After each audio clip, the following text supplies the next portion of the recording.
بسم الله الرحمن الرحيم الحمد لله رب العالمين الحمد لله الذي هدانا لهذا وما كنا لنهتدي لولا أن هدانا الله أشهد أن لا إله إلا الله وحده لا شريك له وأشهد أن محمدا عبده ورسوله اللهم صل على محمد وعلى آل محمد كما صليت على إبراهيم وعلى آل إبراهيم إنك حميد مجيد اللهم بارك على محمد وعلى آل محمد كما باركت على إبراهيم وعلى آل إبراهيم إنك حميد مجيد ورضى اللهم عن الخلفاء الراشدين والصحابة أجمعين ومن تبعهم بإحسان إلى يوم الدين أما بعد السلام عليكم ورحمة الله وبركاته. Mes sœurs, mes frères, les louanges, les remerciements, les éloges n'appartiennent qu'à Allah, le premier qui n'a pas de début, le dernier qui n'a pas de fin, l'apparent, le dominant sur toute chose.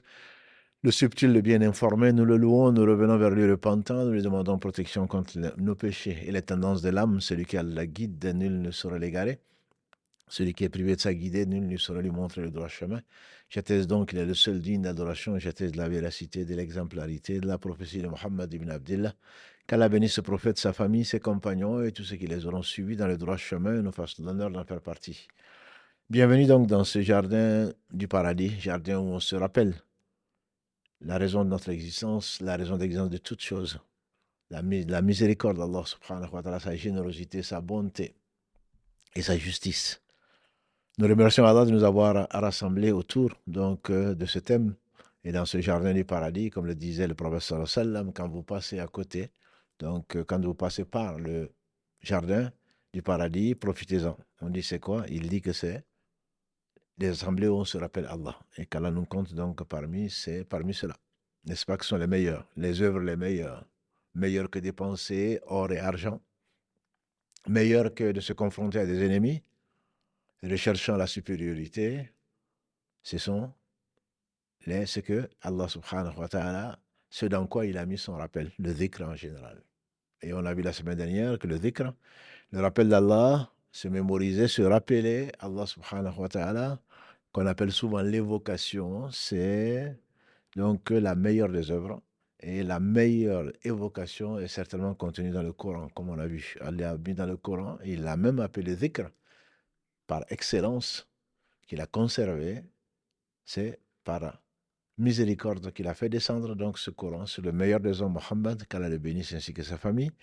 Et donc ce dhikr est contenu dans le Coran, bien entendu. Si le Coran est effectivement le meilleur dhikr, parce qu'il vient, c'est la parole d'Allah subhanahu wa ta'ala, l'incomparable, qui n'a ni associé, ni égal, ni assistant, il contient un certain nombre de notions, il contient un nombre d'éléments qui également participent donc au dhikr, à une moindre mesure, mais qui participent au dhikr.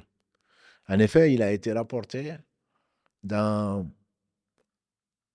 des hadiths authentiques, Abu Moussa en particulier, Kalala Grec, qui disait que le prophète sallallahu alayhi wa sallam a dit les meilleurs dhikrs, le meilleur dhikr, après le Coran dans cette version, dans la version de Muslim, il n'y a pas de Coran, les meilleurs dhikrs sont de 4 ans, Subhanallah, Alhamdulillah, La ilaha illallah, Allahu Akbar. Wa la hawla wa la quwwata illa billah, dans d'autres versions. Subhanallah, Alhamdulillah, La ilaha illallah, Allahu Akbar. Donc on va rester, Inch'Allah, en cette belle compagnie qui est la vôtre, grâce à Allah subhanahu wa ta'ala aujourd'hui, pour essayer de voir en quoi cette mention des noms et attributs sublimes d'Allah subhanahu wa ta'ala peut participer au rappel d'Allah subhanahu wa ta'ala et peut constituer, comme l'a dit le prophète sallallahu alayhi wa sallam, prenez vos protections. Abu Huraira Kalalagré, il a dit que le prophète sallallahu alayhi wa sallam, il a dit prenez vos protections. Nous dîmes, y a-t-il une guerre? Il dit non. Subhanallah, Alhamdulillah, La ilaha illallah, Allahu Akbar, dévanceront au jour du jugement dernier celui qui avait l'habitude de le dire fréquemment pour le protéger contre l'enfer. Qu'Allah nous compte parmi cela. Subhanallah, Alhamdulillah, La ilaha illallah, Allahu Akbar. Ce sont les mots qu'Allah subhanahu wa ta'ala a préférés à bien d'autres. Et bien entendu, dans le Coran, on trouve comme une fois et à maints endroits 80 pour Subhanallah, plus de 25 pour Alhamdulillah, sans compter le nom dont dérive Alhamdulillah et bien d'autres, Allah Akbar. que Allah subhanahu wa ta'ala nous ordonne de dire, et le hawqala, la hawla wa la quwwata illa billah, qui est une notion fondamentale que l'on trouve donc dans le Coran et qu'on trouve dans la sunna du prophète sallallahu alayhi wa sallam. Hani, qui est une cousine du prophète sallallahu alayhi wa sallam, c'était la sœur de Ali ibn Abi Talib. Donc Hani bint Abi Talib a dit à son cousin et messager sallallahu alayhi wa sallam, Ya Rasulallah, alayhi salatu wa sallam, je suis vieille. Je suis vieille et épuisée. Dis-moi, enseigne-moi. Toi qui es messager d'Allah, enseigne-moi ce que je pourrais dire assise, sans avoir besoin donc de faire d'efforts physiques. Il dit, pour elle ainsi que pour nous, il dit Subhanallah, équivaut à la libération de 100 esclaves de la lignée d'Ismaïl. Ismaïl étant donc un des ancêtres des Arabes, et que le prophète sallam descend donc de Ismaïl via Ibrahim et jusqu'au Quraysh. C'est 100 esclaves, pas n'importe quel esclave, 100 esclaves de la lignée de Ismaïl alayhi salam. Il dit le fait de dire Alhamdulillah équivaut à donner à l'armée qui combat 100 chevaux. Allah Akbar équivaut à sacrifier pour Allah subhanahu wa ta'ala à la Mecque 100 chameaux. Ce qu'a fait le prophète sallam quand il a, de ses propres mains bénies, alayhi sallam, quand il en a sacrifié 63 et laissé le reste à Ali de sacrifier lors de son pèlerinage. 100 chameaux, qui est le prix de 100 chez les Arabes. 100 chameaux, le fait de dire, donc Allah Akbar. Et il dit, le fait de dire La ilaha illallah, ça remplit l'espace entre le ciel et la terre. Et Allah seul sait quel est cet espace. Quand il parle du ciel et la terre, bien sûr, la terre étant comme un cerceau ou comme un anneau que l'on jette dans un désert, comparé au premier ciel. Que dire alors par rapport au deuxième, qui lui également représente un désert, et que le premier ne représente qu'un anneau, jusqu'à remonter au troisième, quatrième, cinquième, sixième, jusqu'au septième ciel. Un jour meilleur qu'aujourd'hui, le prophète sallam est passé à côté d'un arbre, on dirait aujourd'hui en automne, et il a secoué l'arbre et on a vu les feuilles tomber. Il a dit, celui qui dit Subhanallah, Alhamdulillah, la ilaha illallah, Allah Akbar, ses péchés tombent comme les feuilles de cet arbre. On parle bien sûr de péché véniel, puisqu'il a été rapporté. C'est que nous savons que de la prière à la prière, de la Jumu'ah à la Jumu'ah, de la Umrah à la Umrah, du Ramadan au Ramadan, les péchés sont pardonnés si on évite les grands péchés. Ils sont plus proches de 700 que de 7. Donc il s'agit bien entendu des péchés qui sont véniels. Et également on trouve que celui qui dit Subhanallah wa bihamdihi 100 fois, Allah subhanahu wa ta'ala lui pardonne tous ses péchés. Et dans des versions de différents hadiths, même si ces péchés pouvaient atteindre l'écume de la mer. Un jour meilleur qu'aujourd'hui, les meilleurs d'entre nous, que sont les compagnons du prophète sallallahu alayhi wa sallam, dans un hadith rapporté par les deux, Al-Bukhari et Muslim, consigné par les deux, plutôt rapporté par Abu Huraira, qu'Allah l'agrée, des gens qui ont été éprouvés par la pauvreté financière, mais très riches de cœur, qui étaient les pauvres parmi les Muhajiroun, donc qui habitaient à la Soufa, dans la Soufa, la partie arrière de la mosquée du prophète sallallahu alayhi wa sallam, sont venus se plaindre. Ils ont dit à Rasulallah, les pauvres, les riches plutôt, ont emporté toutes les bonnes actions. Les pauvres se plaignent en disant que les riches ont emporté par tanafus, l'émulation. Et ça c'est permis. Ce n'est pas la jalousie qui veut voir disparaître le bien chez les gens à qui ça a été confié. Les riches ont emporté toutes les bonnes actions. Ils prient comme nous prions. Ils précisent. Ils jeûnent comme nous jeûnons. Mais en plus, avec leur bien matériel, ils font le pèlerinage. Ils nourrissent les gens. Ils font des sadaqat. Et le prophète sallallahu alayhi wa sallam de leur dire, est-ce que vous avez été privés de voix pour faire du bien? Celui qui dit Subhanallah, 33 fois après la prière. Alhamdulillah, 33 fois après la prière. Allah Akbar, 33 fois. Et la centième fois, donc, on le sait, après la prière, la ilaha illallah. Celui qui dit donc 33, 33 et 33 fois, atteindra les gens qui l'ont devancé dans les bonnes actions. Dépassera toute personne autre que celles qui vont faire la même chose. Celles qui feront plus, certainement, gagneront plus. Et là, ils étaient heureux. Mais quand les riches ont entendu ça, puisqu'il n'y a pas, mes frères, mes sœurs, il n'y a pas d'adoration cachée. D'adoration cachée qui a été cachée par le prophète sallam, qui l'aurait confiée à certains et pas à d'autres, contrairement à ce que l'on peut entendre parfois.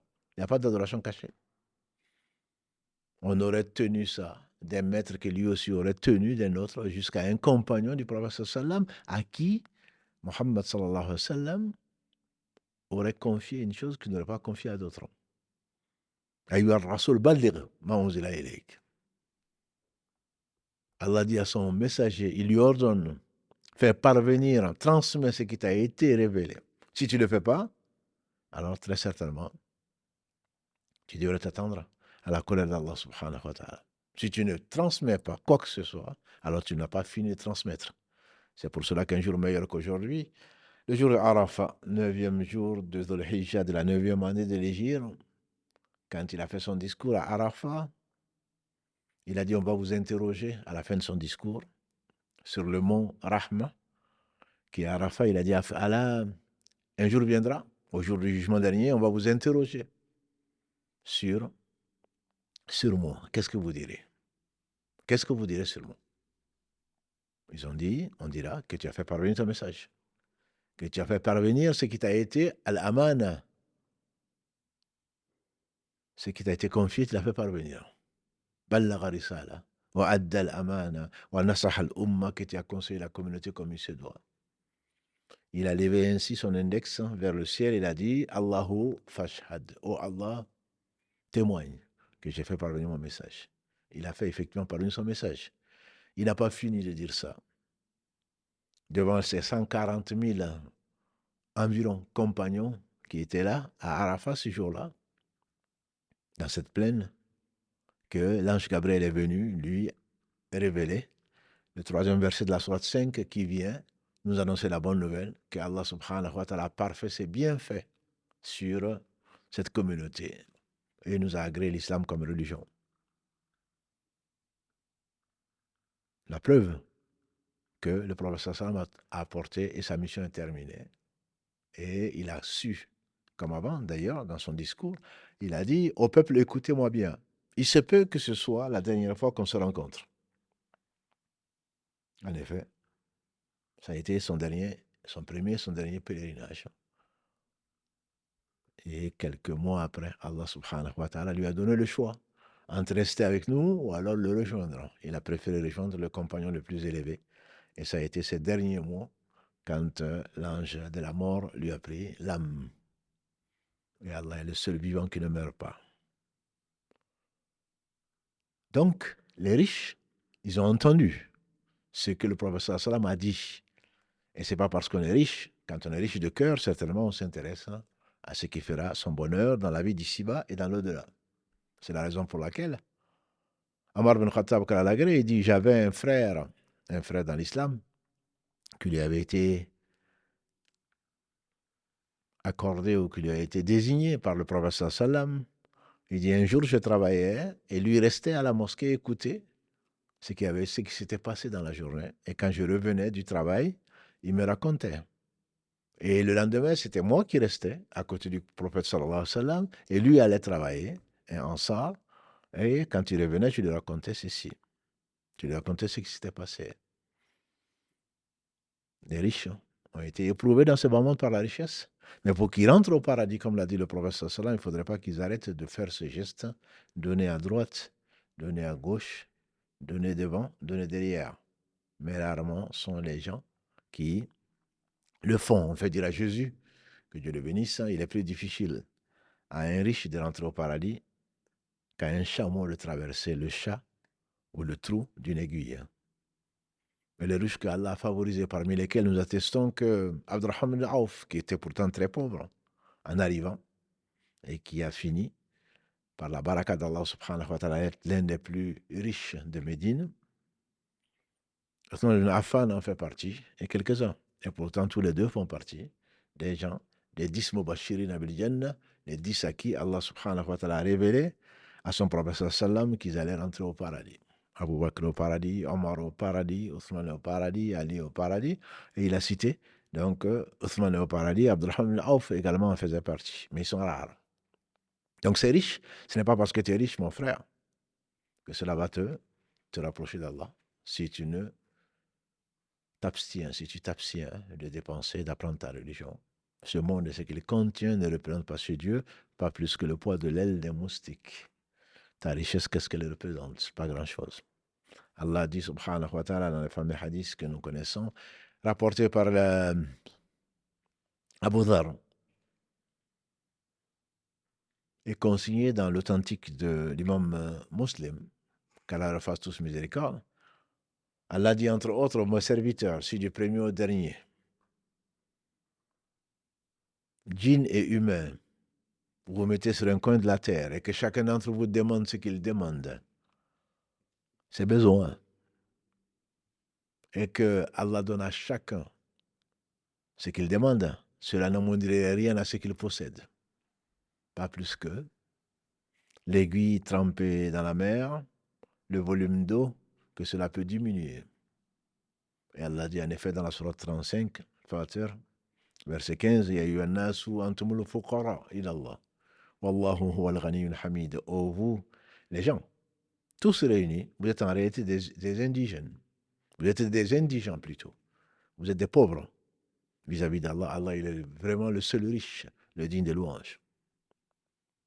Et donc ces riches, parmi les muhajiroun et les ansar, qui savaient pourquoi ils avaient pris le risque de s'attirer la colère de toute l'Arabie en accueillant le meilleur des hommes, Muhammad sallallahu alayhi wa sallam, ce n'est pas leur richesse qui les impressionnait, qui faisait d'eux des orgueilleux, hachalillah. Ils apprenaient, malgré leur richesse, ils savaient que ça ne leur servirait à rien s'ils meurent dans la désobéissance à Allah subhanahu wa ta'ala. Ils n'étaient pas orgueilleux. Et donc, Allah a voulu que ces riches apprennent ce que nous venons de dire. 33 fois, subhanallah, après chaque prière. 33 fois, alhamdulillah. 33 fois, Allah Akbar. Alors tu auras dévancé les gens qui ont dévancé. Les riches, quand ils l'ont appris, sont précipités eux aussi pour faire la même chose. Un peu triste, hein, les pauvres sont venus trouver le prophète sallam en disant, les riches, ils ont entendu ce que tu as dit et eux aussi ont fait. Ils aussi font ce que nous faisons. Qu'est-ce qu'il a répondu, Muhammad sallallahu alayhi wa sallam? Il a dit, كَذَلِكَ فَضْلُ اللَّهِ يُؤْتِيهِ مَنْ يَشَاءُ. Voilà une faveur d'Allah. Il l'accorde à qui il veut.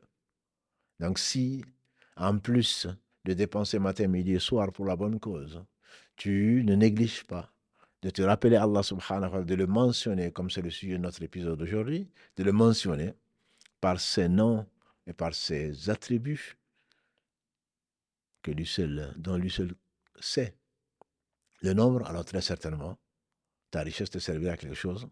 Et ceux qui sont riches de cœur, mais qui sont pauvres dans les mains, ne pourront pas te dépasser. Donc le rappel sert à cela. Qui sont les meilleurs? On a demandé au prophète sallam, beaucoup de hadiths se rassemblent pour dire que c'est un dire authentique. Il dit c'est ceux qui se rappellent le plus à Allah. On dit ceux qui font dans la prière, mais il est justement. Ceux qui sont dans la prière, qui font la prière, les meilleurs, c'est ceux qui se rappellent le plus à Allah. Et ceux qui jeûnent, il dit justement, ceux qui jeûnent aussi, ce sont ceux qui se rappellent le plus à Allah. Et parmi ceux qui donnent leur vie à Allah, il dit c'est ceux qui se rappellent aussi le plus à Allah. En effet, ils ont tout emporté. Ils ont tout emporté. Ils ont emporté tout le bien, ceux qui se rappellent Allah. C'est non seulement une protection, ça enlève des péchés, et c'est une sémence. C'est une sémence des vastes plaines du paradis. Quand le prophète sallam a répondu à l'invitation de son Seigneur, subhanahu wa ta'ala, pendant l'Isra wal Mi'raj, le voyage nocturne, et l'ascension. Il a rencontré Ibrahim, alayhi salatu salam, son aïeul, le prophète Abraham, le deuxième des deux rapprochés le plus d'Allah subhanahu wa ta'ala. Et Allah dit subhanahu wa ta'ala dans la sourate des femmes 4, wa taqadda Allahu Ibrahim khalila. Allah a pris Ibrahim comme rapproché. Verset 125. La sourate 4. Allah a pris, choisi Ibrahim. Et le prophète sallallahu nous a dit, Allah m'a pris comme rapproché, comme il a pris Ibrahim comme rapproché, Khalil. La khulla, disent les Arabes, c'est au-dessus de l'amour. On peut avoir des amis, mais la khulla, c'est vraiment la proximité, c'est l'intimité. Et il y en a deux qu'Allah a choisi, c'est Ibrahim alayhi salatu salam et son descendant Mohammed alayhi salatu salam. Quand il a rencontré Ibrahim au septième ciel, adossé à la Bayt al-Ma'mour, qui est la maison peuplée, il a dit, passe le salam à ta communauté et dis-leur que le paradis est agréable, que sa terre est fertile et que son eau est suave et que les plaines sont fertiles et que la sémence des plaines pour qu'elle soit remplie de fruits, d'arbres, c'est subhanallah, alhamdulillah, la ilaha illallah, Allah akbar. Et dans une version, wala hawla wala quwwata illa billah. Donc ce sont des choses, ce sont des mots qui paraissent pourtant faciles, en tout cas faciles pour la langue. C'est pour ça qu'aujourd'hui nous parlons que de cela. Je ne parle pas des actes, uniquement le rappel dans le sens de mention d'Allah subhanahu wa ta'ala, comme il l'a révélé de ses noms et certains de ses attributs, qui sont bien plus nombreux que ses noms. Donc parmi ses attributs et parmi ses noms, Allah subhanahu wa ta'ala a voulu et a choisi entre autres Subhanallahi wa bihamdihi. Subhanallah al-azim. Celui qui dit Subhanallahi wa bihamdihi 100 fois, Allah lui pardonne ses péchés. Et le prophète sallam nous a appris Kalimatani khafifatani ala lisan, thaqilatani ala al-mizan wa habibatani ala al-rahman. Subhanallahi wa bihamdihi, subhanallah al-azim. Deux mots légers sur la langue, lourds dans la balance et aimés par le miséricordieux. Subhanallah wa bihamdihi, subhanallah al-azim. Vous remarquerez, mes frères et sœurs, que dans tout ce que nous avons dit et dans la sunna authentique, il n'y a pas 1000 fois, 100 000 fois celui qui dit ceci et cela. Généralement, c'est 33, 20, 100. C'est le chiffre le plus élevé dans la plupart des hadiths. 100. Pourquoi? Parce que les anges ne cessent pas de louer Allah subhanahu wa ta'ala sans compter, sans s'arrêter, sans se fatiguer. Il ne s'agit pas de la quantité, il s'agit de la qualité. Et comme je le dis souvent, ce n'est pas 2323 fois ceci, 414 fois cela. Ce n'est pas le plus important, surtout si le cœur n'est pas là. Surtout si le cœur n'est pas là. Subhanallah wa bihamdihi, subhanallah al-azim. Mais est-ce qu'on va s'asseoir et prononcer à la façon des robots ce que nous prononçons malheureusement, dont on ne connaît pas le sens? Bien entendu que non. Et encore moins des choses qui peuvent paraître des secrets entre nous et qui n'ont pas de sens, qui peuvent même aller jusqu'à de l'association. Parce qu'on ne comprend pas ce que l'on dit, on le répète. Je vous ai certainement parlé de l'histoire du perroquet, qui fait peur. Mais pour ceux d'entre vous qui ne l'ont pas entendu, je le répète. Et le rappel profite aux croyants. On dit qu'il y a un savant qui avait un cercle dans lequel il enseignait. Et à côté d'eux, il y avait un perroquet. Et le savant enseignait beaucoup le tawhid, c'est-à-dire l'unicité d'Allah subhanahu wa ta'ala. Il disait souvent La ilaha illallah. Et le perroquet de répéter La ilaha illallah. Ils apprennent vite et ils le retiennent surtout. Et puis un jour, le savant est venu sans perroquet. Et il pleurait. Il a pleuré, pleuré, pleuré, pleuré. Inconsolable. On lui dit Qu'est-ce qui t'arrive? Il dit Parce que le perroquet est mort. Et on lui dit Ah oui, effectivement, c'est triste. Et il répétait Le perroquet est mort. On dit oui, d'accord, ça on l'a bien entendu maintenant, le perroquet est bien mort. Mais pourquoi tu continues à pleurer? Il dit, vous savez pas pourquoi? C'est parce que le perroquet qui était avec nous, matin, midi et soir, je dirais, et qui répétait la ilaha illallah, une fois qu'il a été chassé, pourchassé par le chat, qui a fini par le dévorer, le perroquet a oublié la ilaha illallah et il s'est mis à crier partout. Il dit, je crains que quand le fait de répéter la ilaha illallah ne suffise pas. Il faudrait qu'au moment de la mort, c'est ceux, parce que c'est dans le cœur, comme on va rencontrer Nakir et Munkar, les deux anges, alayhim salam, noirs aux yeux verts, qui seront deux interrogateurs qui ne désobéissent pas à Dieu dans la tombe, quand ils vont te demander qui est ton Seigneur, quelle est ta religion, qu'est-ce que tu penses de Mohammed, alayhi salatu salam, que tu puisses dire ce que tu répètes toi dans ta prière ou en dehors de la prière. Si vraiment c'est rentré dans ton cœur, alors très certainement tu seras bien heureux. Celui qui quitte ce bas monde en disant ou en répétant qu'Allah seul mérite l'adoration, celui-là, quels que fussent ses péchés, Allah va lui pardonner. Mais est-ce que c'est vraiment dans le cœur ou sur la langue? Les mots sont légers sur la langue, comme l'a dit le prophète sallam, subhanallah wa bihamdihi. C'est léger, ça coûte pas cher, ça prend pas beaucoup de temps. Nous avons dit la semaine dernière que Allahu Ahad, c'est le tiers du Coran. On est récompensé comme si on avait lu le tiers du Coran.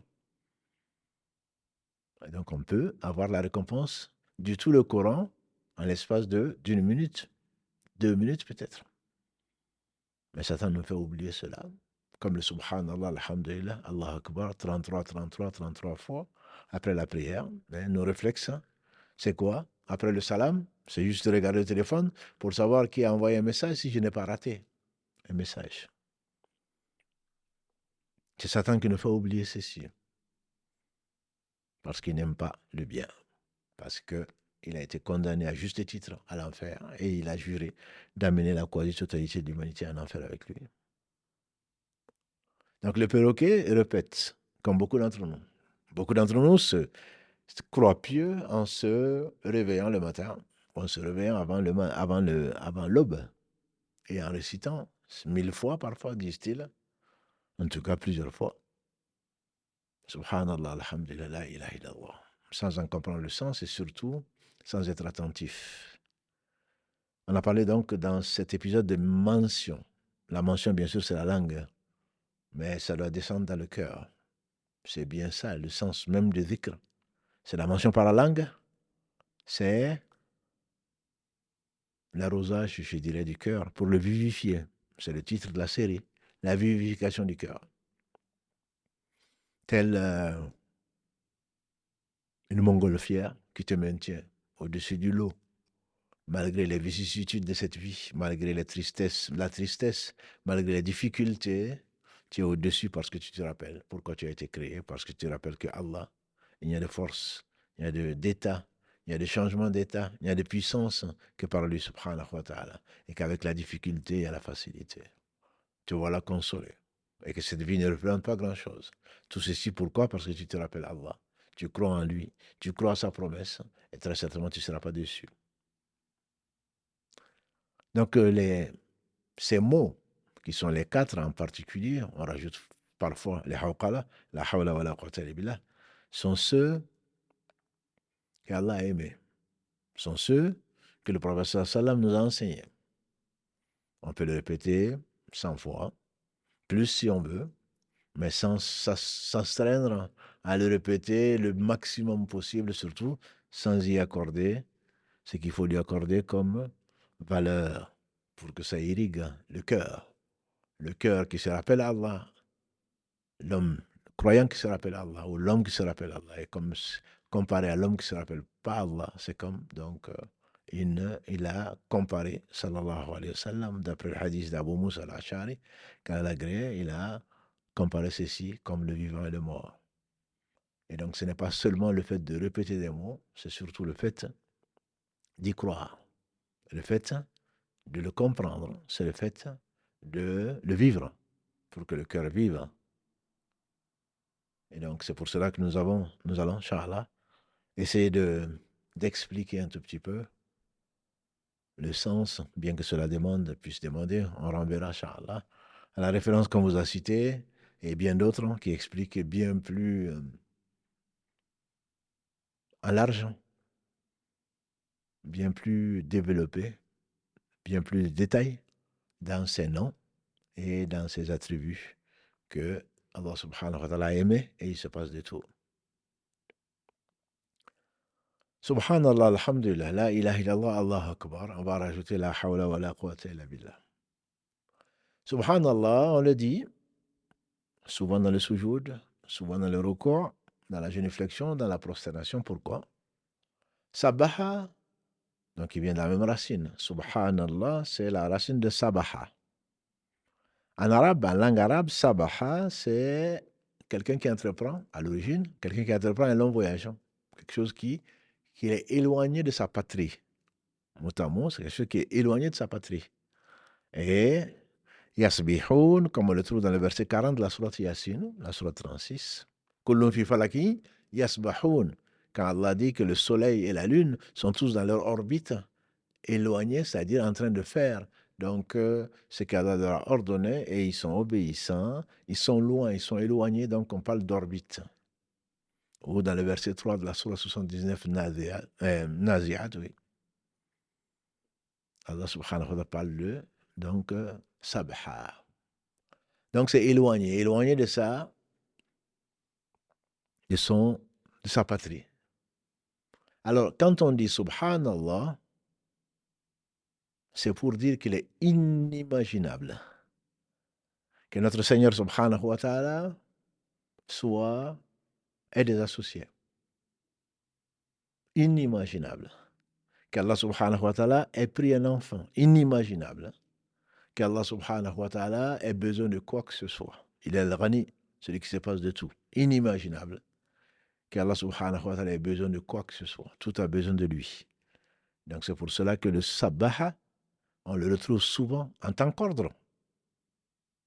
Le sabbaha, Allah subhanahu wa ta'ala dit dans le verset 44, la sourate 16, le verset 44 de la sourate Les Abeilles, Allah dit qu'il n'y a pas tout ce qui est dans les cieux, tout ce qui est sur la terre, sabbaha Allah. Tout ce qui est sur la terre, tout ce qui est dans les cieux, chante la gloire d'Allah et l'éloigne de toute imperfection. Donc, éloigné vient traduire quelque part. Allah est éloigné de ce que les injustes disent. Allah est éloigné de ce que les polythéistes lui attribuent comme enfant ou comme pouvoir ou comme idole ou comme autre chose. Allah est éloigné de toute imperfection. Voilà le sens à peu près. Donc on traduit ça souvent par glorifier Allah. Purifier Allah de ce qu'on lui associe. Subhanahu wa ta'ala amma yushrikun. Gloire et pureté à Allah par rapport à ce qu'on lui associe. Subhanahu wa ta'ala amma yasifun. Loin d'Allah. Il est éloigné donc de lui. C'est comment on le décrit. Comme ayant un enfant, comme ayant une compagne, comme ayant des associés, comme ayant des obligés même. Quand on pense que telle personne va intercéder auprès d'Allah. Comme si Allah a besoin, Allah est sensible et Allah ne peut pas, Allah doit quoi que ce soit à telle personne, fût-il un saint ou un prophète ou un ange rapproché, pour que s'il demande à Allah, Allah va lui répondre forcément. Allah n'est l'obligé de personne. Je le répète, Allah n'est l'obligé de personne. Allah n'a besoin de personne. C'est une faveur. L'intercession, comme on le dit dans le verset le plus grandiose dont on a parlé la semaine dernière, que vous connaissez, Ayatul Kursi, 255 de la sourate Al-Baqarah, Allah dit Man dhalladhi yashfa'u indahu illa bi'idhnih. Qui donc peut intercéder auprès de lui sans sa permission? Personne, bien sûr. Et Allah n'accepte l'intercession que pour des gens qui sont morts monothéistes et de qui il veut, les prophètes, les saints, les croyants, les anges, etc., comme pour faire sortir des gens de l'enfer, car nous en préservons. Ceci est une permission d'Allah qu'il accorde à qui il veut, quand il veut, pour qui il veut. Donc, Sabbaha, Allah dit donc, il y a, tout chante la pureté. Sabbaha lillahi ma fi samawati wa ma fil ard. Huwa al-azizul hakim, comme il le dit dans plusieurs sourates, dont la sourate Saf 61, c'est le premier verset. Dans la sourate 59, on retrouve la même chose. Dans bien d'autres sourates, et où il le dit parfois au présent.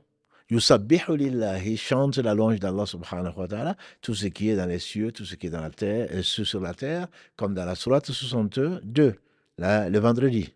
Yusabbihu lillahi ma fi samawati wa ma fi al-ardi al-malik al-quddus al-aziz al-hakim. Allah ordonne parfois à son prophète sallam de le louer. Comme il dit par exemple, Sabbih isma rabbika al-a'la. Surat 87, verset 1. Chante donc la pureté de ton Seigneur, le très élevé. Et quand ceci a été révélé, le prophète sallam nous a dit, dites-le quand vous êtes dans la prosternation, qu'Allah est bien plus élevé, qu'Allah le Seigneur élevé, et il est glorifié et purifié de toute imperfection. Ou fasabbih, Allah dit au prophète sallam, fasabbih bismi rabbika al-azim. Chante donc la gloire, chante donc la pureté de ton Seigneur l'immense. Et comme certains savants le précisent, glorifier ne veut pas dire, par toute glorification n'est pas louange. Toute glorification n'est pas utile. Comme ceux qui pensent qu'Allah n'a pas d'attribut, ou que les attributs n'ont pas de sens, ou que le nom d'Allah n'a pas de sens, en voulant le purifier. Non, on purifie Allah, on le glorifie comme il s'est révélé, subhanahu wa ta'ala, mais ça fera l'objet, inshallah, d'un autre commentaire. Mais toute glorification doit nécessairement suivre l'ordre qu'Allah a donné dans le Coran et comment il s'est décrit et comme le prophète sallam l'a décrit et il ne parlait pas de lui-même. Donc, sabbaha, quand il dit subhanallah, et que loin d'Allah, toute imperfection. Loin d'Allah, toute imperfection. Allah est pur. Donc, tu purifies Allah par rapport à quoi? Par rapport aux notions que certains peuvent penser. Et Allah dit dans les derniers versets de la sourate 37, Subhana rabbika, rabbil izzati amma yasifoun, wa salamun ala mursalin, walhamdulillahi rabbil alamin. 180 à 182, il chante lui-même, il affirme lui-même qu'il est pur. Subhana rabbika. Gloire, pureté, loin de toute imperfection, ton Seigneur. Quand il barre, subhanahu wa ta'ala, quand il ordonne à son prophète sallam de le louer, et quand il dit les anges n'arrêtent pas de chanter sa pureté. Je disais donc dans le verset 44 de la sourate 16, Allah subhanahu wa ta'ala nous dit que chante pureté d'Allah subhanahu wa ta'ala tout ce qui est sur la terre, tout ce qui est dans les cieux. Même si on ne comprend pas leur chant, ou même si on ne comprend pas donc leur purification. Allah subhanahu wa ta'ala, il est donc celui qui se passe de tout. Tout absolument chante la glorification d'Allah subhanahu wa ta'ala dans les cieux, sur la terre, même si on ne comprend pas. Il est arrivé à des gens meilleurs que nous. Je pense notamment à Ibn Mas'ud, qui était un des compagnons, on dit même le 6e à s'être converti, qui était un berger, frêle, aux jambes grêles, mais qui pesait plus que la montagne chez Allah subhanahu wa ta'ala. Il dit que alors qu'on était en train de manger, le prophète sallam prenait de la nourriture était en train de chanter les louanges d'Allah, de glorifier Allah. On y croit. Il a pris des cailloux, d'après Abu Dhar, en meilleure compagnie que nous. Le prophète a pris des cailloux, et les cailloux étaient en train de glorifier Allah. Il a pris ces cailloux, il les a donnés à Abu Bakr. Les cailloux ont glorifié Allah, subhanahu wa ta'ala. Et tous étaient là, ils l'ont entendu. Et ces cailloux ont été remis au prophète sallam qui les a donnés à Omar. Radiallahu ta'ala. Et les cailloux ont continué de glorifier Allah subhanahu wa ta'ala. Omar l'a redonné au prophète sallam, qu'il a donné à Othman, radiallahu anhu. Et les cailloux ont continué à glorifier Allah. Et Abu Dhar dit, nous, quand ça nous a été donné, les cailloux n'ont pas glorifié. À chacun sa place. Qu'Allah les agrée tous. Abu Bakr et Omar sont les deux meilleurs hommes que la terre a portés après les prophètes, alayhim salam. Que les cailloux chantent pureté d'Allah, que la nourriture glorifie Allah, c'est rien d'étonnant. Rien d'étonnant. Pour celui qui croit, bien sûr. Quand ils ont voulu l'empoisonner, la nourriture lui a dit, je suis empoisonné. Sallallahu alayhi wa sallam. C'est le premier qui a mangé avant lui, est mort de ce poison. C'est facile à Allah. Donc cette glorification, c'est pas parce qu'on ne comprend pas. Quand il y a de l'électricité dans l'air, comme on aime bien le dire, est-ce que tu vois cette électricité? Non, tu ne la vois pas. Tu ne la vois pas. Et pourtant, tu y crois. Parce que son effet, tu vois son effet. Mon frère, ma soeur, toi qui penses être intelligent, pragmatique, scientifique, c'est à l'effet. On a demandé aux Bédouins, peut-être plus intelligents que nous, comment tu as cru en Dieu? Le Bédouin, il a répondu, j'ai su, au travers des traces, des crottes du chameau, que le chameau est passé par là. Je n'ai pas vu le chameau, mais j'ai vu la trace du chameau. C'est aussi simple que ça. Les effets sont là pour témoigner de quoi? Témoigner de la réalité des choses. Et Allah a mis dans les cieux et sur la terre des signes pour ceux qui réfléchissent. Les Uli al-Bab, qui sont-ils? C'est ceux qui se rappellent Allah assis, debout, assis et couché. Verset 190 et suivant, Allah dit Inna fi khalqi samawati wal ardi wa ikhtilafi al-layli wan nahari la ayatin li ulil albab. Il y a dans la création des cieux et de la terre, dans l'alternance des jours et des nuits, des signes de son omnipotence, subhanahu wa ta'ala, pour les gens qui réfléchissent. Qui dit-il? Alladhina yadhkuruna Allah qiyaman wa qu'udan wa ala junubihim. Ceux qui, debout, assis et couchés, se rappellent Allah jusqu'à la fin des versets. La fin donc de la sourate 3. Sabaha donc c'est éloigné d'Allah subhanahu wa ta'ala ce qui ne lui convient pas. Et souvent, Allah subhanahu wa ta'ala lui-même le proclame. Il ordonne, il nous informe que les anges le font, il nous informe que toutes choses créées témoignent de la gloire, de la pureté de leur Seigneur subhanahu wa ta'ala, même si on ne comprend pas. On a dit verset 44 de la sourate 16, même si on ne comprend pas leur chant de glorification. C'est pour cela que donc, subhanallah, quand on entend une chose qui est loin de la vérité, que nous croyons qui est du faux, généralement le réflexe c'est subhanallah. Gloire et pureté à Allah. Ceci ne pourrait pas arriver. Subhana wa ta'ala amma yushrikun. Il est souvent accompagné de wa bihamdihi. Et par sa louange lui-même. Deux mots légers sur la langue, lourd dans la balance, et aimé du miséricordieux, subhanallah wa bihamdihi. Subhanallah. Donc, subhanallah wa bihamdihi par sa louange elle-même. Hamada vient de la racine, donc, ha, mim, dal. D'où on tire Muhammad, Mahmoud, Ahmad. Chez les Arabes, hamada, c'est la multiplication du bien, de l'éloge. Et donc, c'est la raison pour laquelle Muhammad, c'est celui qui est plein de qualités, qui est loin de défauts. Bien, Allah est le seul parfait, mais c'est le plus parfait des hommes. Hamada, donc, c'est exalter les qualités d'une chose. Et quand on dit Alhamdulillah, comme l'a dit le prophète sallam, c'est la meilleure des invocations. Mais ça, on reviendra, Inch'Allah, dessus plus tard. La louange ne sert qu'à Allah. C'est pour cela qu'Allah dit Alhamdulillahi Rabbil Alamin. quand les gens vont rentrer au paradis, qu'Allah nous compte parmi ceux-là, leur dernier rappel sera Alhamdulillahi Rabbil Alamin.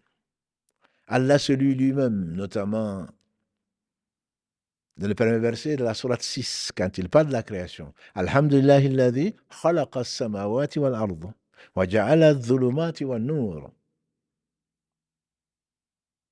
C'est lui qui a créé les cieux et la terre. Et c'est lui qui a mis les ténèbres et la lumière.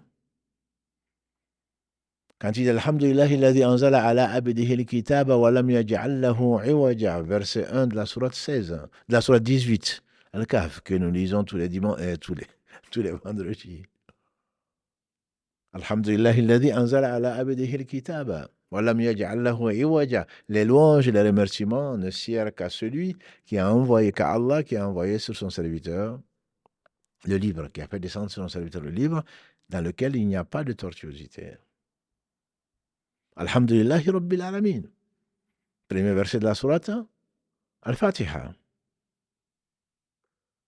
Allah chante ses propres louanges en disant Alhamdulillah. Il affirme pourquoi?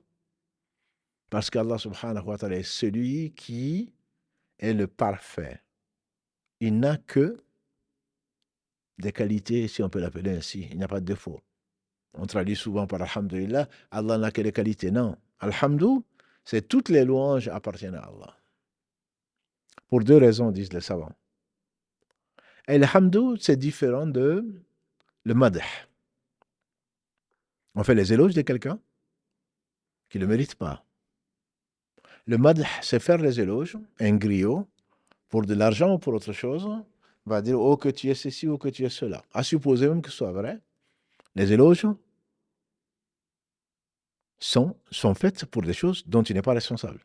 Alors qu'alhamdou, c'est ce dont tu es responsable. Je m'explique. Quand on dit, oh, qu'un tel est beau, qu'il est grand, qu'il est fort, on te fait des éloges, mais on ne te fait pas de louanges. Parce que tu n'y es pour rien. C'est une grâce d'Allah subhanahu wa ta'ala sur toi. Mais quand on dit qu'est-ce qu'il est courageux, qu'est-ce qu'il est savant, qu'est-ce qu'il est bienveillant, qu'est-ce qu'il est généreux, ça parle de tes qualités. Donc, Alhamdou est contenu dans le madh, dans les éloges. Alhamdou n'est dû qu'à Allah subhanahu wa ta'ala parce que ce sont ses qualités, il n'a pas de défaut. Donc, Alhamdou, c'est ce qui est une réalité et une réalité, donc, venant d'une chose qui est une chose qui est faite exprès et que tu ne dois, à part Allah, que tu ne dois à personne. S'agissant bien sûr des créatures. Pour Allah subhanahu wa ta'ala, il est Alhamdulillah. Tout lui appartient. Le premier qui n'a pas de début, le dernier qui n'a pas de fin. À qui le doit-il? À personne. Celui qui se passe de tout. Celui qui a tout créé sans besoin. À qui tout revient, sans qui rien ne se réalise. L'a-t-il pris ailleurs? Non, celui qui se passe de tout. Al-Hayyul ladhi la yamut. Le vivant qui ne meurt pas et tout autre que lui meurt. Les hommes et les djinns meurent, comme disait le prophète sallallahu alayhi wa sallam. C'est le beau, c'est le subsistant par lui-même. C'est le puissant. Rien n'arrive sans sa volonté. Et donc le hamd, c'est propre, contrairement aux madh qui sont les éloges. Quant au shukr qui lui ressemble, mais c'est également le hamd est contenu dans le shukr et pas l'inverse. Le shukr, c'est la gratitude ou la reconnaissance. Le shukr, c'est pour ce que le bienfait qui t'arrive. Le bienfait, quand ça t'arrive, on est reconnaissant. Alors que le hamd, qui t'arrive ou qui ne t'arrive pas, c'est pour cela qu'on dit Alhamdulillah. Allah a créé les cieux et la terre sans besoin, mais tu ne vois peut-être pas. Le bienfait, ça ne t'arrive pas directement. Alors qu'en réalité, rien n'a été créé pour rien. Qu'il fasse nuit, qu'il fasse jour, sans cela, certainement, tu n'auras pas cette part de repos et cette part d'activité, mais directement, ça ne t'arrive pas. Qu'il pleuve ou qu'il ne pleuve pas, a priori, tu te diras, moi j'ai mon robinet, j'ai mon bac, j'ai mes bouteilles, je n'ai pas besoin de ça. Mais ce sont des qualités propres et Allah n'a pas de défaut. Alors que le shukr, si tu remercies quelqu'un, si tu es reconnaissant, c'est une chose qui t'arrive, une chose dont tu profites. Donc, dans ce sens-là, le shukr est plus restreint que le hamd. Et le hamd est plus restreint que le madh, les éloges. Mais de l'autre côté, disent les savants, le hamd est plus restreint que le shukr du côté d'un point de vue forme. Pourquoi? Parce que le hamd, la, les louanges, ça se fait par le cœur et par la langue, pas par les actes. Alors que le shukr, Allah dit i'malu ala Daouda shukra. Dans la sourate 34, Allah dit aux familles de Daoud, manifestez votre remerciement, votre gratitude en travaillant. I'malu, travaillez, famille de Daoud. Donc voilà quelques subtilités entre le hamd et le shukr et le madh. Ça, sont des choses donc qu'il faut comprendre pour savoir que, en réalité, toutes les louanges ne viennent que d'Allah. Parce que même si quelqu'un te fait du bien, ce n'est que par la permission d'Allah. Que ça te touche, que tu le vois, que tu ne le vois pas. Et donc c'est pour cela que les louanges appartiennent à Allah à cause de ses noms et attributs qui sont parfaits. Lui, c'est le parfait. Et à cause du fait que ses bienfaits sont innombrables pour ce qui t'arrive, pour ce qui est arrivé aux autres, pour ce qui arrivera à tout le monde. Et donc toutes les louanges, toutes les formes de louanges appartiennent à Allah seul. C'est pour cela que quand il dit Alhamdulillah, comme le disait le prophète sallam dans ce hadith d'Abu Malik, Alhamdulillah remplit la balance.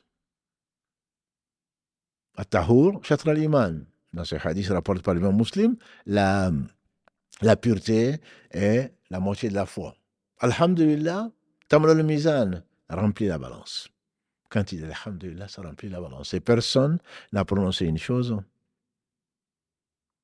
personne n'a remercié Allah en disant Alhamdulillah pour une chose qu'Allah lui a donnée sans que Allah ne le récompense par mieux que ce pourquoi il lui a montré sa gratitude. Donc Alhamdulillah n'a pas d'équivalent. Alhamdulillah parce qu'Allah seul, subhanahu wa ta'ala, ça fait passer à cause de ses attributs, et Alhamdulillah à cause de ce qui, de ses bienfaits, arrive aux créatures dont il n'a pas besoin, subhanahu wa ta'ala. On va passer à La ilaha illallah et le temps passe vite. C'est ce par quoi le ciel existe, la terre existe, tout ce qui existe en dehors d'Allah existe. Il n'y a pas d'être digne d'adoration si ce n'est Allah. Tout affirme cette réalité. Tous les prophètes alayhim salatu wassalam sont venus avec cette réalité pour rappeler aux hommes que Allah seul mérite l'adoration. L'amour, dirait Ibn Qayyim. Allah seul mérite d'être aimé pour ses noms et attributs, pour tous ses bienfaits apparents et cachés. Allah seul mérite cela. Donc on ne doit, quand tu disais le prophète sallam à Ibn Abbas, quand tu demande à Allah. Quand tu demandes secours, demande secours à Allah. Il n'y a pas d'être digne d'adoration si ce n'est lui, subhanahu wa ta'ala. C'est lui qui subsiste par lui-même. C'est lui que tu dois invoquer. C'est lui que tu dois craindre. C'est lui que tu dois aimer. C'est de lui dont tu dois attendre. Tu dois avoir de l'espoir et à personne d'autre. Quand tu fais une chose, fais-le pour Allah qui se passe de tout. Si tu ne le fais pas pour Allah, il ne l'accepte pas. Donc, le La ilaha illallah, Inch'Allah, on reviendra dessus. Je ne vais pas le développer aujourd'hui. Le temps manque et on reviendra dessus parce que c'est la base même de l'adoration. C'est ce qui fait rentrer dans l'islam. C'est ce qui fait rentrer au paradis. C'est ce qui dirige le monde et ce qu'il contient.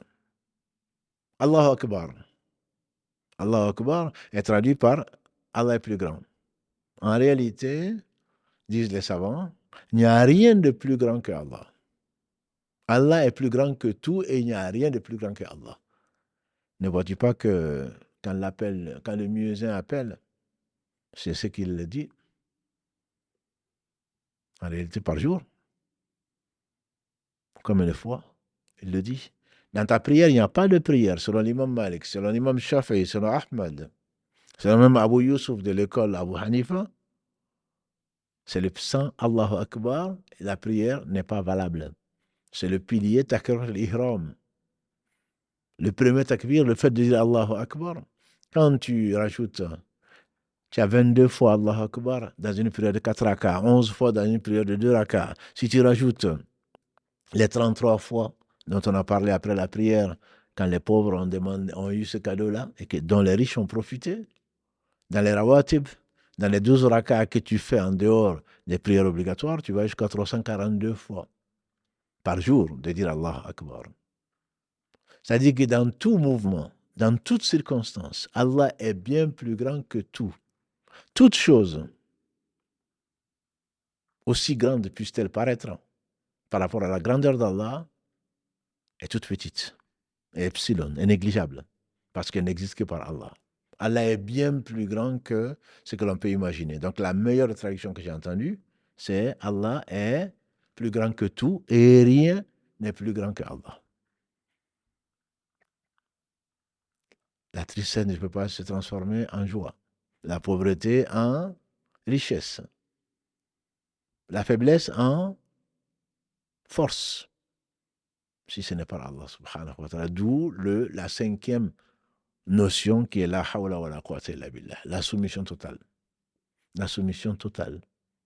Et le fait de savoir que nul ne peut aller contre les décrets d'Allah subhanahu wa ta'ala, ni s'opposer à sa volonté.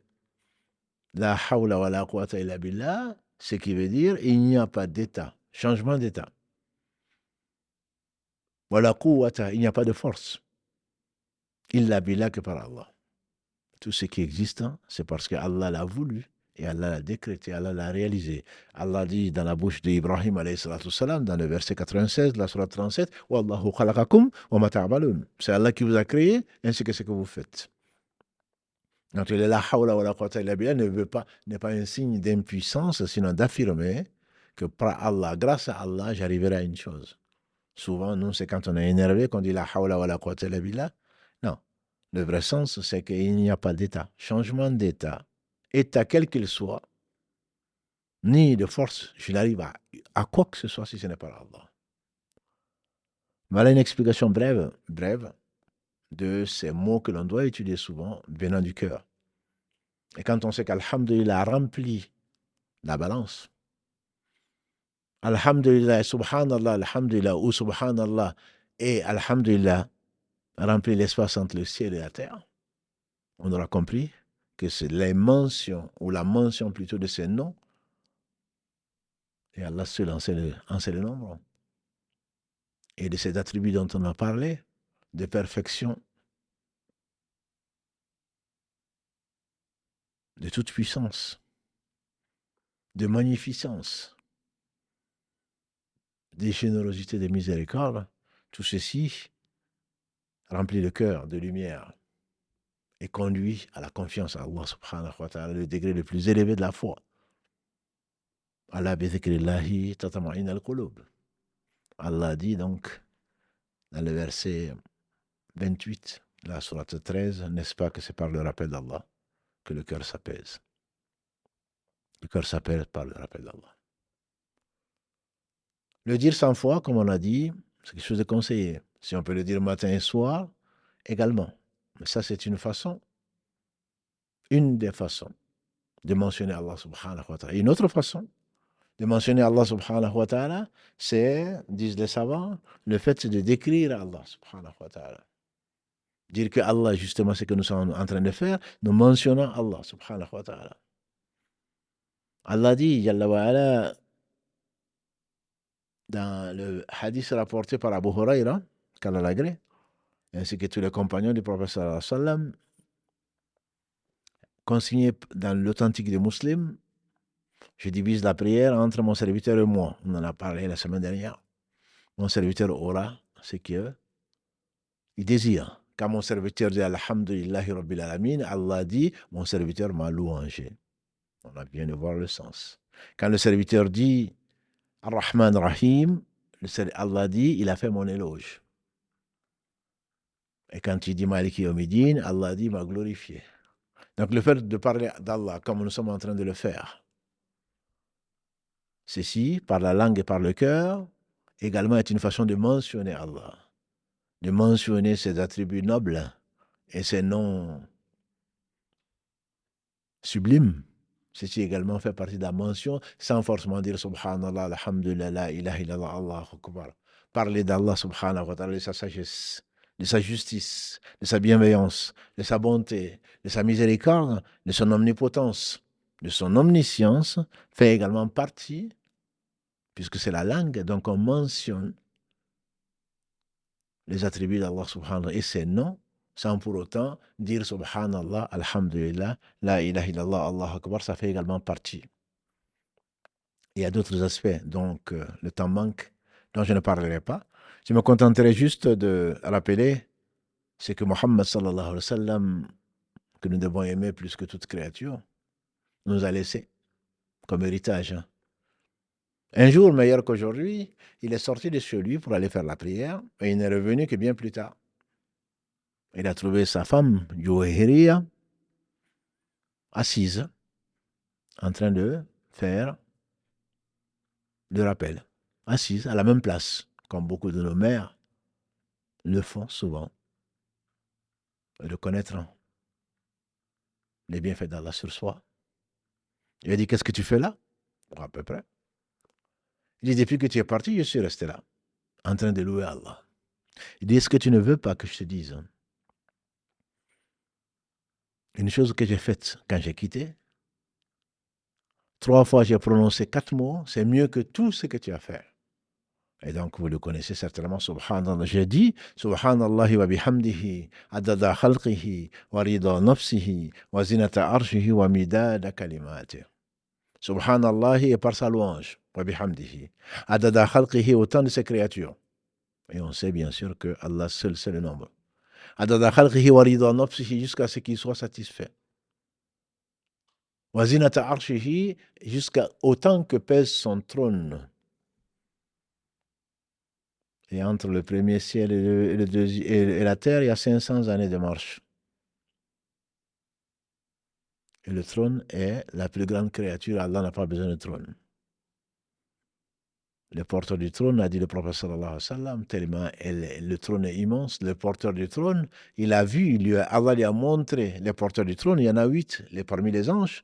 Les porteurs du trône, il les a vus entre l'aube de l'oreille et l'épaule de l'un des anges, il y a 500 années de marche. Entre son genou et le pied de l'ange, il y a 500 années de marche. Pour avoir une idée de la grandeur du trône. Autant que pèse le trône d'Allah subhanahu wa ta'ala. Qu'est-ce que le premier ciel par rapport au second? Qu'est-ce que le second par rapport au troisième? Qu'est-ce que le troisième par rapport à jusqu'au septième? Qu'est-ce que le septième par rapport au piédestal? Et qu'est-ce que le piédestal par rapport au trône? Et Allah se passe du trône. On ne peut pas imaginer, bien entendu, il ne s'agit pas d'imaginer. Mais il y a des formules comme ça, comme nous l'a enseigné le meilleur des hommes, sallallahu alayhi wa sallam, qu'Allah lui a enseigné, qui font que ce n'est pas parce qu'on a fait peu qu'on n'a pas la bénédiction. Il a dit, j'ai dit 3 fois 4 mots. Subhanallah wa bihamdihi. Adada khalqihi, wa rida nafsihi, wa zinata arshihi, wa midada kalimati. Donc il faut les apprendre. Et ces mots et bien d'autres, quand on se réveille, alhamdulillahi alladhi, ahyani ba'dama amatani, wa ilayhi al-masir. Il y a des livres, alhamdulillah, Allah a béni ce livre du Cheikh Saïd Al-Kahtani, qui est décédé il n'y a pas si longtemps que ça, qu'Allah le récompense par le meilleur. Allah lui a fait laisser ici, donc Husn al-Muslim, la citadelle du musulman, le meilleur recueil certainement d'invocations authentiques tirées du Coran et de la Sunna. Il ne s'agit pas d'inventer, de prendre la parole de qui que ce soit, alors que la parole d'Allah subhanahu wa ta'ala et celle de son messager est conservée. Il suffit une brochure. Et qu'Allah bénisse les gens qui ont été à l'initiative de rassembler tout ceci. Ils l'ont mis en phonétique pour toi qui ne comprends pas arabe. Ils ont mis le sens pour toi qui ne comprends pas arabe. Tout ceci pour retenir depuis que tu es réveillé jusqu'à ce que tu te recouches. Avant d'aller aux toilettes, en sortant des toilettes, tout ceci fait partie des mentions de celui qui ne parlait pas de lui-même. Des mentions d'Allah, subhanahu wa ta'ala, qu'il a révélé à Muhammad sallallahu alayhi wa sallam. Et les mots sont précis et sont les plus riches à la place qu'il faut. Plutôt que d'aller chercher ce que ton marabout va te conseiller ou ce que ta grand-mère va t'enseigner, qui ne soit pas de ce qu'Allah aime. Ça fait partie des réductions, je dirais. 90, 95% de réduction. Au lieu de passer et rester là 1000 fois Dans la ilaha illallah, il suffit de dire subhanallah wa bihamdihi, adada khalqihi wa rida nafsihi, wa zinata arjihi wa midada kalimati. Hadith rapporté par l'imam muslim, qu'Allah lui fasse miséricorde. D'autres hadiths vont dans le même sens. Ibn Omar, qu'Allah l'agrée, dans ce qui a été rapporté par Ibn Shayba, et qui par différentes voies est un hadith qui est authentique. Ibn Omar a dit que celui qui dit, le prophète sallam qui dit, celui qui dit, Allahu Akbar kabira. Allahu Akbar kabira.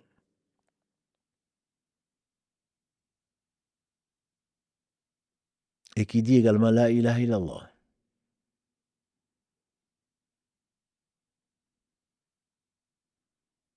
Autant que le contenu, Allahu Akbar kabira, autant qu'il y a d'impairs, autant que les mots, kalimat tayyib, mubaraka, celui qui le dit 3 fois après chaque prière, qui se met au lit, qui le dit, et qui le dit la ilaha illallah 3 fois également. Celui-là, il aura de la lumière dans la tombe. Il aura la lumière sur le pont qui sera jeté sur l'enfer. Et ces mots vont lui faire entrer au paradis grâce à Allah subhanahu wa ta'ala. Abu Umama, qu'Allah l'agrée, a également dit qu'il était en train de bouger les lèvres. Le prophète sallam dit, qu'est-ce que tu fais? Bien qu'il sache, puisqu'Allah lui a certainement révélé ce qu'il disait, il dit, je suis en train de mentionner Allah. Il dit, parce que je ne vais pas te dire mieux, il dit, alhamdulillahi, adada ma khalaq. Alhamdulillahi mili'a ma khalaq. Alhamdulillahi adada ma fi samawati wa ma fi al-ard. Alhamdulillahi adada ma ahsa kitabu. Alhamdulillahi ala ma ahsa kitabu. Alhamdulillahi adada kulli shay. Alhamdulillahi mili'a kulli shay. Et après, subhanallah, de la même façon. Adada ma khalaq. C'est-à-dire autant de ces créatures. Et on a dit que Allah seul sait le nombre de créatures. Ce n'est pas seulement ce que tu vois. Je ne parle pas des atomes, je ne parle pas de plus petit que ça, je ne parle pas de plus grand que ça. Tout est créature et c'est Allah qui a tout créé. Wallahu khalaqakum wa ma ta'malun, wallahu khaliqu kulli shay. C'est Allah qui a tout créé. Toute chose, c'est Allah qui l'a créé. Et quand tu dis Alhamdulillah, les louanges sont à Allah, autant de ces créatures qu'il a créées. Alhamdulillah, mil ama khalaqa. Alhamdulillah, autant que le contenu de ce qu'il a créé. Et qu'il aussi, si ce n'est pas Allah. Alhamdulillahi adada ma fi samawati wa ma fi al-ard, tout ce qui est dans les cieux, le nombre de ce qui est dans les cieux et sur la terre. Alhamdulillahi adada ma ahsa kitabu. Depuis qu'il a créé 50 000 avant qu'il n'ait créé les cieux et la terre, il a créé la plume et la plume a tout écrit. Et tu dis autant que ce que la plume a écrit jusqu'à la fin des temps. Depuis la prééternité jusqu'à la fin des temps. Alhamdulillah. Autant de fois, c'est bien mieux, bien sûr, que tes 1000, alhamdulillah. Alhamdulillahi adada kulli shay. C'est-à-dire les louanges d'Allah autant que toute chose. Alhamdulillah mid'a kulli shay. D'après le hadith d'Abu Umama, rapporté par l'imam Ahmad. Et donc, ceci également peut te donner beaucoup. Nous qui sommes paresseux, qui sommes oubliés, si tu te rappelles, Allah dit subhanallah wa bihamdihi. Adada khalqihi. Wa rida nafsihi. Wa zinata arshihi wa midada kalimati. Alors dit Allahu Akbar kabira. Dit alors, alhamdulillahi adada ma khalaq. Et beaucoup de ces choses, on les retrouve, alhamdulillah, partout ou presque en phonétique. Donc, si tu connais le sens et que ton cœur est rempli de cela, certainement tu as réussi. Tu as eu le gros lot. Alors que d'autres sont restés du matin au soir, pensant avoir loué Allah, le cœur distrait, presque insouciant quand on voit les gens avec le chapelet. Et le prophète sallallahu alayhi wa sallam faisait avec les doigts. C'est normal. Il en faisait 100. Il a dit, par celui qui détient mon âme, je demande pardon à Allah, je reviens vers lui 100 fois. Dans une version, dans celle de Muslim, et dans celle de Bukhari, plus de 110 fois. Je vous dis, ce n'est pas la quantité qui compte, c'est la qualité. Si vraiment tu as un cœur sincère et pur, tu dis Subhanallah. Gloire et pureté à Allah, Subhanallah. Tu dis Alhamdulillah. Quelles que soient les situations. Les louanges lui appartiennent. Qu'on le loue ou qu'on ne le loue pas. L'injuste devient injuste à cause de la louange d'Allah. Il aurait pu le détruire. Rien n'existe que par la louange d'Allah. Toi et tout ce qui existe, et ce qui a existé, ce qui existera, c'est par la louange d'Allah. Si tu le dis sincèrement, ça remplit la balance. Le jour du jugement dernier. Et qui peut nous dire que l'islam est difficile? Qui peut nous dire qu'Allah n'a pas facilité les choses? Lui qui ne te tient pas à rigueur de ce que tu as oublié. Nous sommes tous oublieux. Lui qui ne te charge pas de ce que tu ne peux pas supporter. Lui qui te pardonne tout ce que tu as fait dans le contenu, ça peut contenir tout ce que tu as fait, même si cela remplit l'espace entre le ciel et la terre. Lui dont personne ne peut se passer et qui n'a besoin de rien. Pourtant, t'accorde et t'incite et t'inspire son rappel pour que tu vives, pour que ton cœur vive. Qu'Allah nous fasse vivre le cœur, qui est l'organe, comme vous le savez, qui, quand il est sain, c'est tout le corps qui est sain, et quand il est corrompu, c'est tout le corps qui est corrompu. Qu'Allah nous compte, comme le dit le prophète sallam à Mu'adh, Ya Mu'adh, Wallahi, que je t'aime. Ne néglige pas, ô Mu'adh, à la fin de chaque prière, de dire Allahumma inni ala dhikrika wa shukrika wa husni walatik. Ya Allah, assiste-moi, inspire-moi ton rappel. Parce que ce monde est maudit, maudit ce qu'il contient, sauf le rappel d'Allah, ce qui peut lui être assimilé. L'enseignant et l'élève. Allah, inspire-moi ton rappel à te remercier. Un rappel qui est contenu dans le remerciement et à parfaire donc ton adoration. Tout ceci faisant partie de l'adoration d'Allah subhanahu wa ta'ala à deux conditions. Que tu sois sincère dans ce que tu dis et que tu suives la voie de Muhammad sallallahu alayhi wa sallam. Qu'Allah nous compte donc parmi cela. Qu'Allah nous inspire son rappel, son remerciement et tendre toujours vers mieux faire, vers la perfection, dans son adoration en particulier. Qu'Allah bénisse celui qui a été envoyé comme miséricorde pour le monde. J'entends Mohammed, sa famille, ses compagnons, tous ceux qui les auront suivis dans le droit chemin et nous fassent l'honneur d'en faire partie. Notre prochain rendez-vous, donc, ce sera, Inch'Allah, samedi à 19h. Le temps presse, puisque déjà le Maghreb ici à Toulouse, ou presque dans 10 minutes. Qu'Allah subhanahu wa ta'ala vous aime, qu'il nous fasse aimer les gens qu'il aime et qu'il nous fasse aimer les œuvres, puisqu'il est certainement menteur celui qui prétend aimer et qui ne cherche pas à satisfaire celui qu'il aime.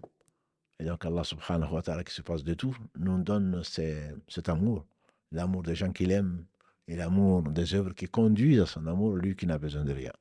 سبحانك اللهم وبحمدك أشهد أن لا إله إلا أنت أستغفرك وأتوب إليك سبحان ربك رب العزة عما يصفون والسلام على المرسلين والحمد لله رب العالمين والسلام عليكم ورحمة الله وبركاته.